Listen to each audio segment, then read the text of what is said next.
I hope you can see whatever my green screen is saying. Bruno Fernandes is with some big quotes on how he almost left Manchester United in the summer, and the club wanted me to go in the summer, and I have that in mind, in my head. I told the directors this, but I think they didn't have the courage to make that decision. So, what do I take from this? What do I take from this? What's my take on this? I personally believe, if you watched yesterday the full time, Bruno was actually very much angry and frustrated. I personally bear with him because, yes, it was infuriating and very frustrating. Like, why concede goals? Like, can't you defend? Like, how can you allow one player and you have two defenders pass you and you don't do anything? So, I personally feel for Bruno. I know why he's frustrated, and I personally won't judge him if he decides to go either in January or in the summer. So, uh, I don't know. Like, yes, he has been good, but also let's highlight his issues. For the last 2 or 3 seasons, yes, he has helped the club, but his in-game performance contribution is minimal. We concede goals from his loss of possession. We concede goals from his loss of focus. So I think before Bruno criticizes anybody else, I love the fact that he also criticizes himself. But I believe, I personally, uh, I I think if we had sold Bruno when Al Hilaros wanted him, I think we'd have settled for at least a better replacement. So yeah, so as you can see, Bruno is saying, I decided to stay also because of family reasons, but because I genuinely like the club. The conversation with the managers also made me stay. But from the club side, it felt a bit like, you leave us, it's not so bad for us. So what we are seeing here is the management wanted to sell Bruno, but Bruno and probably Amorim wanted him to stay. So I don't know. I think it is going to be a bit of it's going to be a bit of a it's going to be a bit of a let me say, I think Bruno wants to go. Yeah, I cannot blame him. Yeah, Bruno wants to go to go to Saudi Arabia. Yeah, Bruno wants to go to Saudi Arabia. Yes, I wouldn't blame him if he decides to go, because at the end of the day, uh, we seem to make 2 steps forward, and then inside the same game we make 10 steps backwards. So each and every player has a role to play in what Manchester United is facing at this current pandemic, because this is a pandemic. So I won't blame him, but also at the end of the day, he also needs to look in his game. He loses a lot of possession.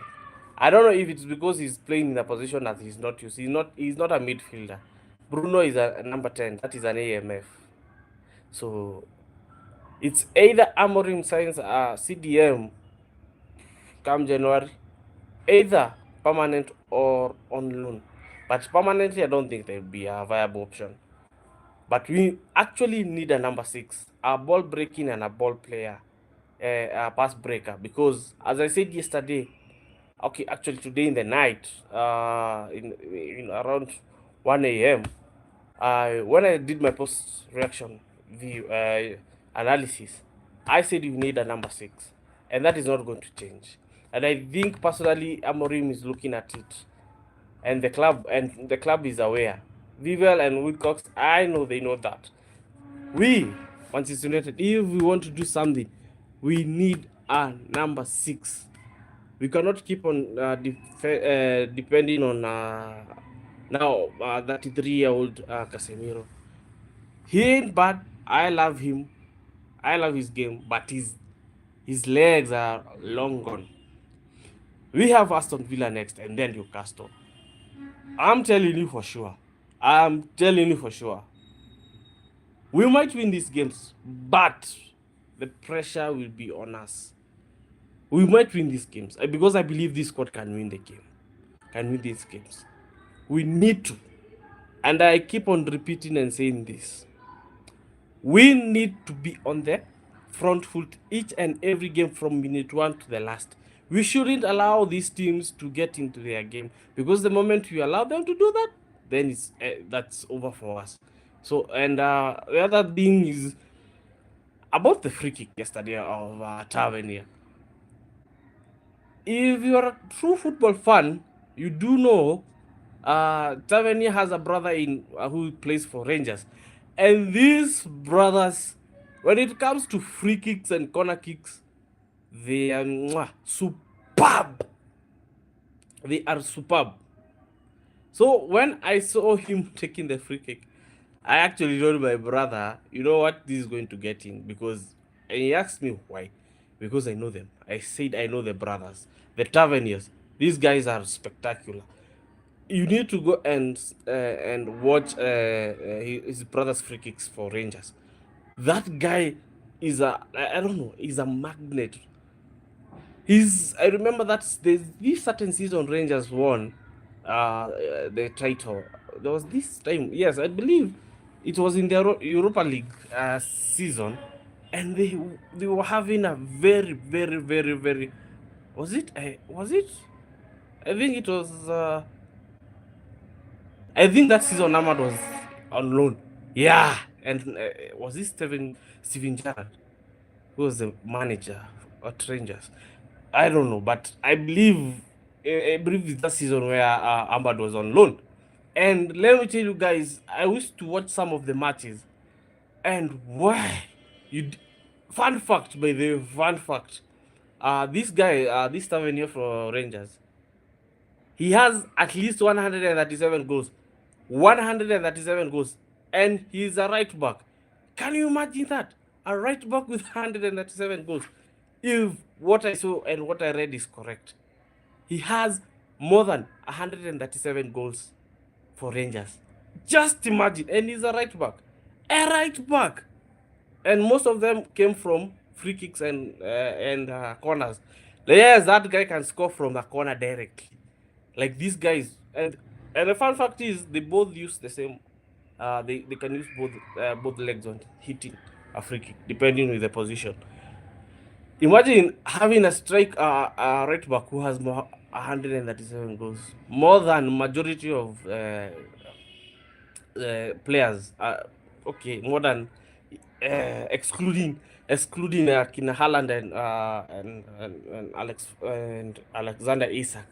Imagine a right back having so many goals. So when I saw Tavernier with the free kick, I definitely it was going in. I had no doubt. I had no shadow of doubt it was going in. So what Manchester United needs to do right now is we need to like re-strategize our game because we cannot approach a team like Aston Villa when we are just playing the way how we want to play, because Aston Villa is going to skin us alive if we are not prepared. I believe you're always prepared, but there's this issue of mentality problem. You understand? So yeah. And another issue that arose yesterday, it was about Kobe's minor brother called Jordan. Well, for me, I personally don't entertain such. There's a reason why Alexander Garnacho went. Because Alexander Garnacho went because his brother was a mouthpiece. He could not keep quiet at all. So yeah, bye bye guys. Cheers. Remember subscribe and share, comment.